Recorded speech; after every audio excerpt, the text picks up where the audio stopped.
Hala! Uy, Joshua! Ikaw ba yung nag-ubos ng lansones dito? Patay ka ni Mercy. Inubos mo to.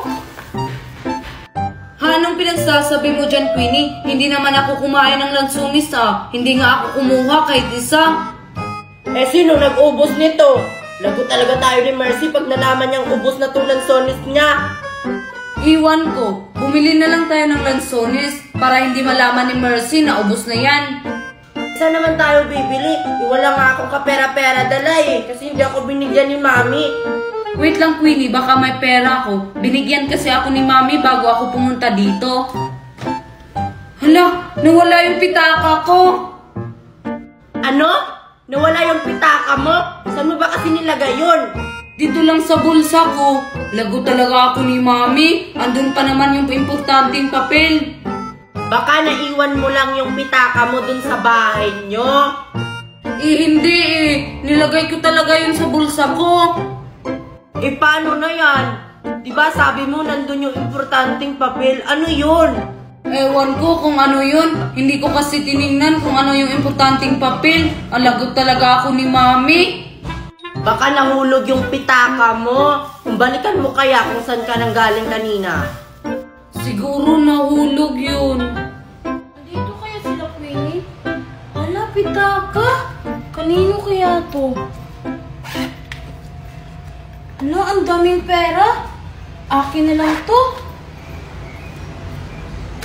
Umuwi ka na lang muna, Joshua. Hanapin mo na lang yung pitaka mo. Baka nahulog yun sa daan. Guys, kayo lang. Hi, Mercy. Mercy, nakita mo yung pitaka ko?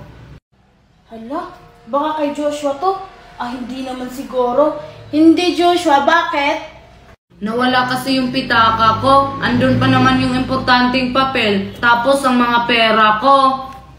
Oo, Mercy. Nawala yung pitaka ni Joshua. Baka nahulog siguro yun sa daan. Di mo ba talaga nakita? Sorry, wala talaga akong nakitang pitaka. Umuwi ka na lang, Joshua. Tsaka hanapin mo. Oo, uuwi na lang ako. Sige, Queenie, uuwi na lang ako. Hanapin ko yung pitaka ko. Baka nahulog yun sa daan. Sana makita ko. Sige, Joshua. Bumalik ka na lang dito kapag nakita mo na yung pitaka mo, ha? Sana makita mo yung pitaka mo, Joshua. Sana nga. Parang pitaka ko yung hawak ni Mercy. Hindi naman siguro.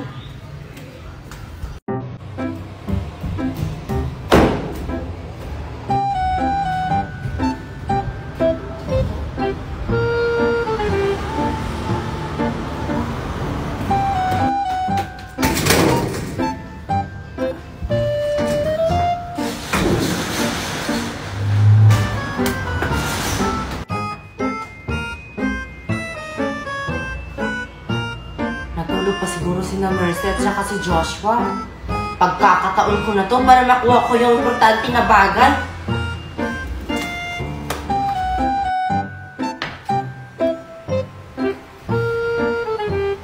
Sakto. Natutulog si Mercy at saka si Joshua. Pagkakataon ko na to. Asan kaya nilagay nila yung mamahalin na bagay?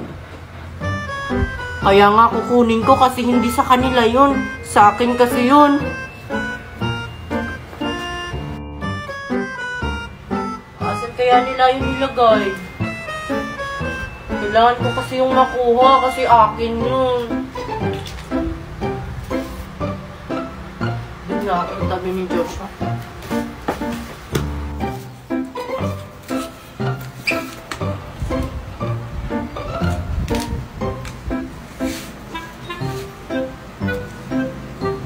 Wala talaga. Baka nandun sa kusina.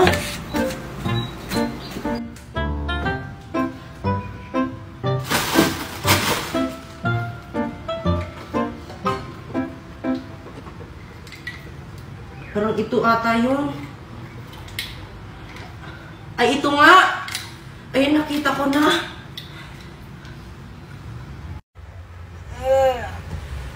Nagugutom ako.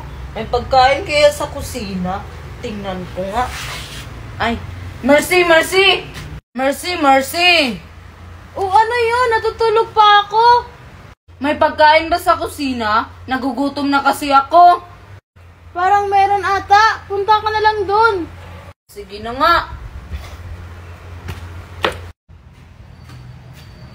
Sino ka? Queenie? Anong ginagawa mo dito? Bakit kinukuha mo yung aqua flash ko? Anong aqua plus mo? Sa akin to, no? Kaya ako nga kinukuha kasi kinuha nyo. Lagot ka talaga sa mami ko.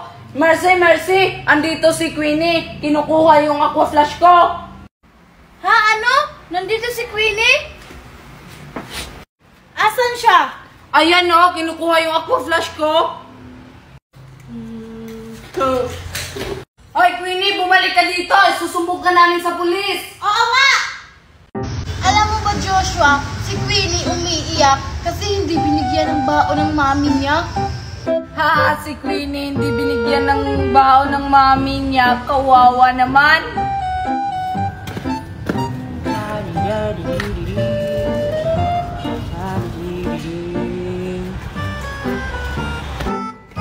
Sana doon na si Mami. Doon na naman sina Joshua at saka si Mercy. Pagtatawanan na naman nila ako. Joshua, andun si Queenie o papunta dito.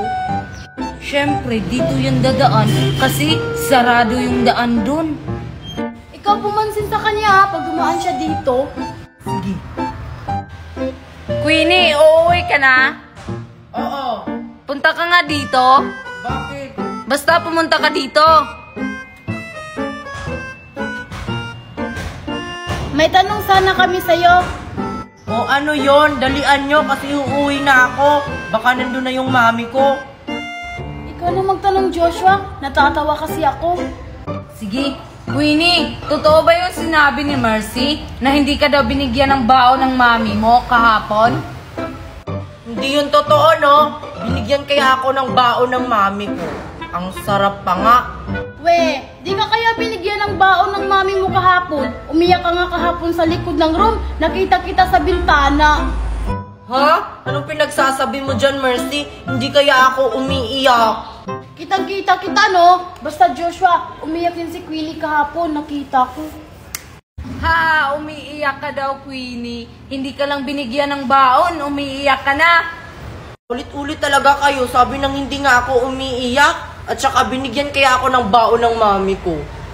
Huwag ka na magsinungaling, Queenie. Hindi kaya kita nakita sa kantin na bumili ng pagkain. Ako rin, hindi kita nakita sa kantin, Queenie. Di ba araw-araw kang bumibili sa kantin? Pero kahapon hindi kita nakita. Siyempre, kaya hindi nyo ako nakita dun sa kantin bumili kahapon kasi may baon na ako. Ang sabihin mo, nagpapalusot ka. Wala ka talagang baon kahapon. Ha, si Queenie walang baon. Siguro bukas wala ka ring baon.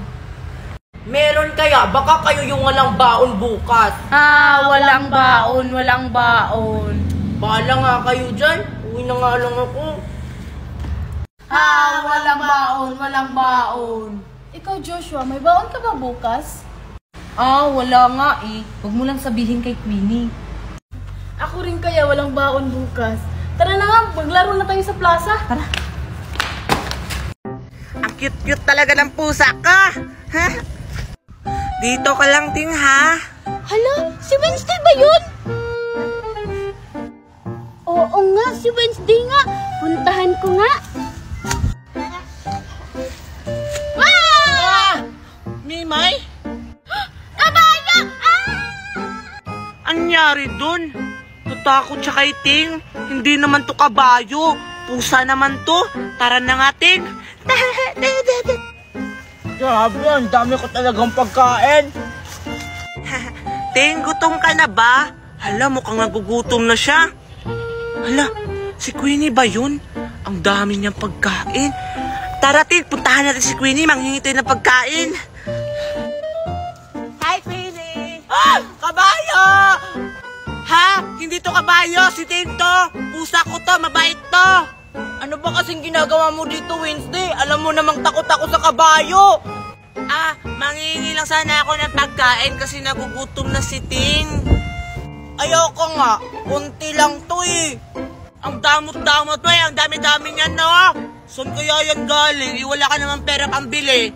Ayoko nga sabihin. Dapat ako lang yung nakakaalam. Ah, ganon. Halating. Ayaw niya daw sabihin, oh. Kainin mo siya, Ting. Ah, wag hindi. Ito na, sasabihin ko na. Ah, sige. Paano ba yan? Ganito lang yan. I-click mo lang tong link ko sa bio, tas mapupunta ka sa Play Store, at saka may makikita kang apps, i-download mo. Ah, ganun lang pala yun. Ah, pagkatapos kong ma-download, ano next gagawin ko? Pagkatapos mo ma-download, gagawa ka ng account. Yun na yun, magla-live-live ka na, magkakapera ka na, at saka makakabili ka na ng ganito, oh. Ah, ganun lang pala yun. Sana nga, hindi ko na lang sinabi sa kanya.